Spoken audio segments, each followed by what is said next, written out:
Saxon Algebra 1, Lesson 101. Welcome to the triple digits, people. We're going to do just some fabulous, straightforward algebra, nothing fancy. The topic is factorable denominators. It's direct and to the point. Example 101.1. We're supposed to add these two expressions. And when you look at them, you remember, oh yeah, if I'm adding fractions, that means I have to have matching denominators. And you look at this and you go, holy pizza pie, how am I going to make matching denominators out of that? Goodness gracious. You would have to multiply them, right? Because you can't add. It's a mess, right? It's like, oh, I have to multiply.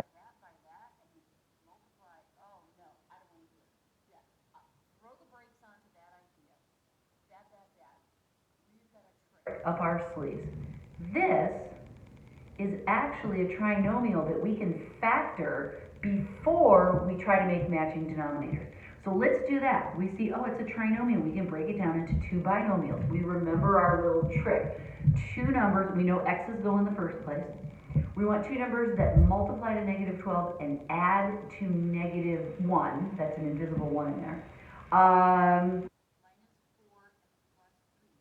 Multiply to minus 12, they add to negative 1. Yay, we did it. I'm going to squiggle this slightly out now so that I don't get confused. This is the new denominator. Now, oh my gosh, actually kind of match already. This is one binomial, this is two. So our least common multiple, I'll write it over here so it's not in the way. Our least common multiple will be equal to x minus 4 quantity times x plus 3 quantity.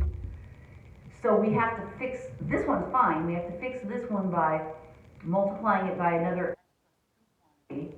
This is not an equation, it's just an expression, so that means we have to use top and bottom.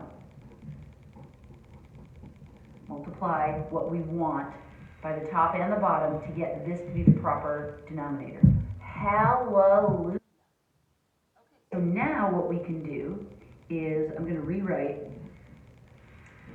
x minus 4, x plus 3. Okay, that we have. That did. And now this, I'm going to go ahead and distribute it. Px plus 3p. Right? Let's just do that as long as we're at it. And now this denominator matches. Yay. Okay, good. Now,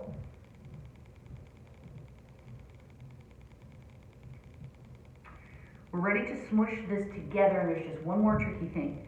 So when we put this together, we know our denominator is going to be x minus 4, x plus 3. The denominator doesn't change, right? This is the same as doing 3/4 minus 1/4. Nothing happens to the denominator, it just stays the same, right? And you do the subtraction in the top, right? This is a good reminder when you're doing something that's confusing you because it's complicated.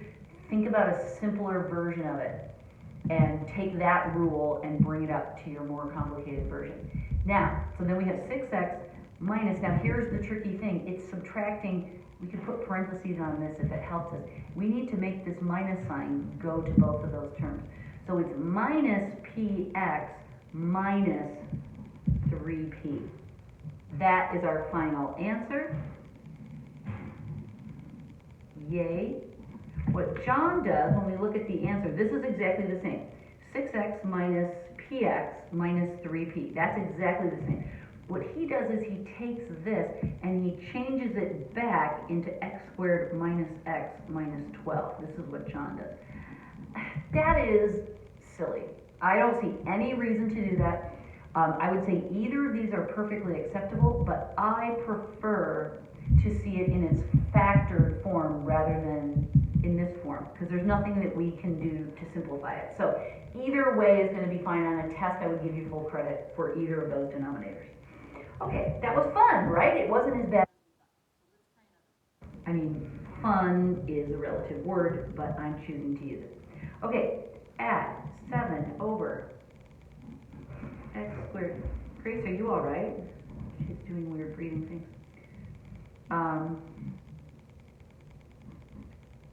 And I will say this, I'm copying the problem directly out of the book just the way it looks. If you want to factor as you go, that's a great way to just save your wrist that much struggle. It's not that big of a deal, but if you like to pare these problems down to their bare minimum, that's something you can do, is factor in your head as you copy the problem out of the book. I copied it as is, so right away I go, okay, let's see what we can do. This is going to be a nice little trinomial. I'm going to do -6 and +1. I check, yeah, that works and that works. I squiggle it out because I don't need that anymore. Now over here, what the heck, did I forget to copy? No, I double checked. Nope, I did it right. So this isn't the same kind of trinomial we can factor here. What can we do to this? Well, we can pull out an x and get x minus 6. I mean, we can do that, right? All right, fine, let's do that. So now we're ready to set up our least common multiple, which, let me just put that over to the side so you can see it clearly. That would be, okay, we have to take all these pieces and multiply them together. So it's going to be x times quantity x minus 6 times quantity x plus 1. Again, there's no equal sign, so that means, so we can't multiply every term by the least common multiple and cancel it out. What we have to do is multiply each fraction by the pieces it needs. So this first, I'm comparing this denominator to the least common multiple, and I see all I need is an x.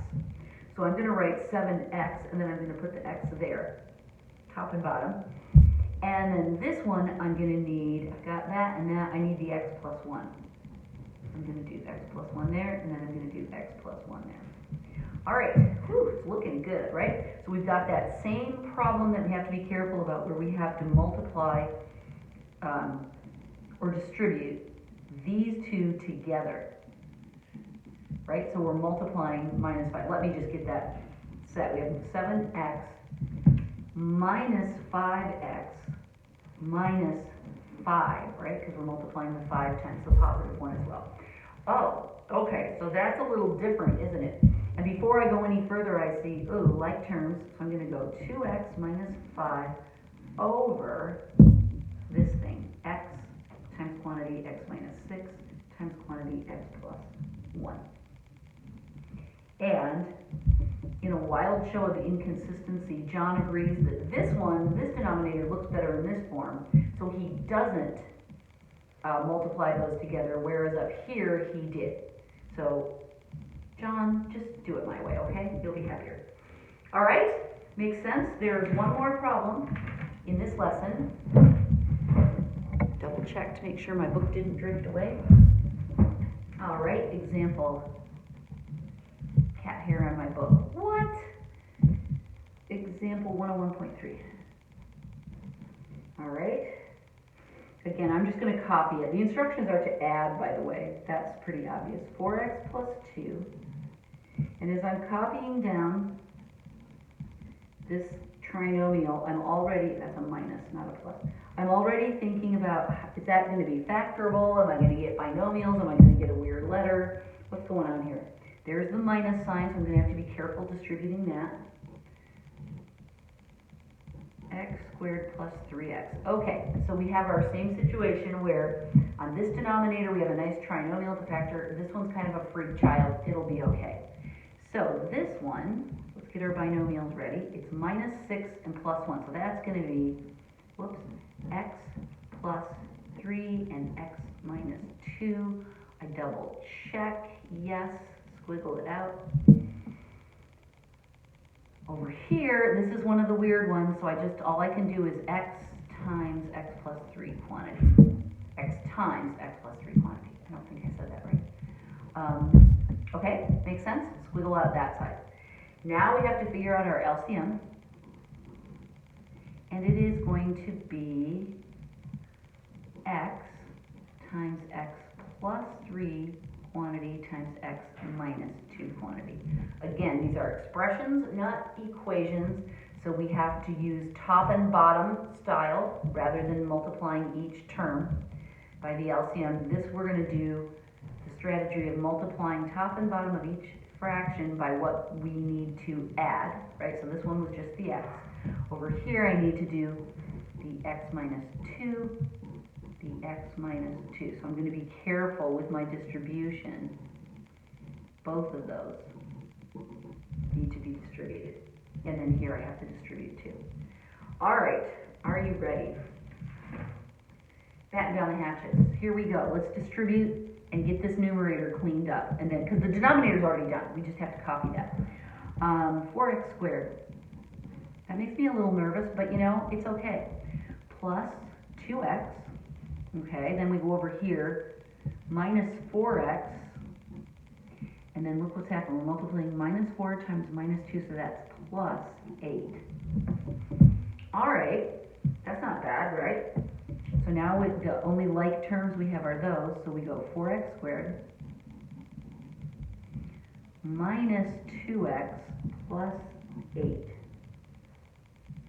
And then on the bottom, we have x times quantity x plus 3 times quantity x minus 2, and this is our final form. And that's exactly what John has. He was nice again and left that unfactored. Well, he wasn't nice, he was clever, because I do think that's the superior way. Now, I can imagine a student asking, I try to imagine your thoughts, should we factor a 2 out of this? Should we make it 2 times the quantity 2x squared minus x plus 4? We could. If there was a 2 in the denominator that we could cancel against, that would be really cool. But as it is, this is perfectly fine. It's not necessary to factor that out. All right? So, not necessary. It wouldn't be wrong if you did, though. I'll just say that. If you showed me the answer like this on a test, I'd give you full credit. Also that. All right? That is lesson 101. The trickiest thing is just being careful for these I call them quadratic fragments, because they look like they're going to be a quadratic something or other, you know, a full trinomial, I should say, a quadratic trinomial. They're going to be one, but they're not. So all you can do is just factor it as well as you can. All right, don't let it freak you out. Okay, that's lesson 101. Yay, I liked it. Bye.